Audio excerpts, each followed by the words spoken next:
do you only kind of trust God? Or do you find it difficult not to doubt him when it comes to like rules about, I don't know, sexuality or even how things are going in your relationship life? Yep, we're going to talk about learning to trust God today on Love Ed with Julie and MJ.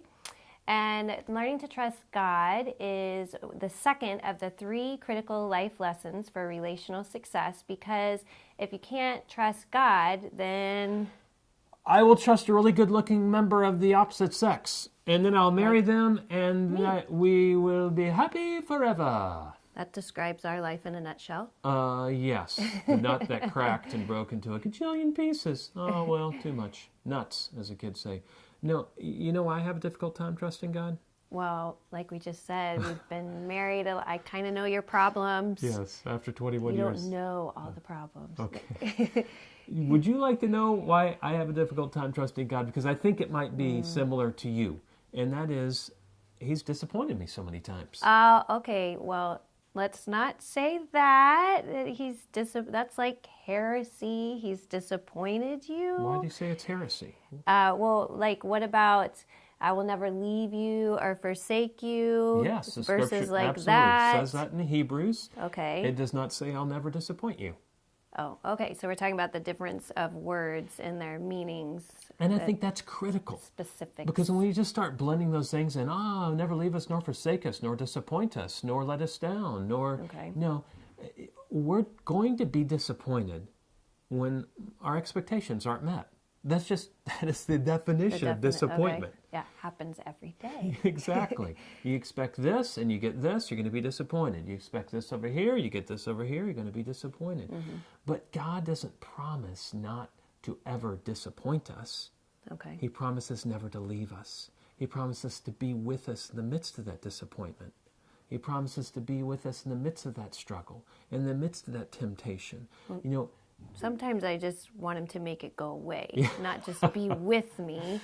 I just understand. Take it away. I totally get it. But we have a God that instead of saying, I will take all your pain away, he said, I will take all of your pain on me.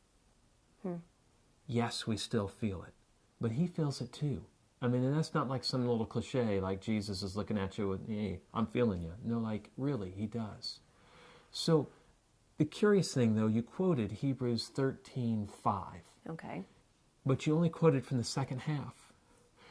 And everybody does that. God will never leave you nor forsake you, the end. But no, the first half says, keep your life free from love of money and be content with what you have. For he himself has said, I will never leave you nor forsake you. Okay, so that's not a real American sounding verse. Definitely not a capitalistic motto. It comes from Hebrews, not America. Touche. Yeah. So the point is, I would get disappointed and like, God, you left me. You weren't there for me. He'd be like, oh, I'm sorry. Were you not being content with what you had? Okay. So I've learned to ruthlessly analyze in those times of disappointment. Is it really that I can't trust God, or I can't trust my own expectations? I can't trust my own desires. That's where I feel like I have been able to grow in my trust in him. He promises to meet not my expectations, but my every need. Not my desires, but my every need. And changing those expectations.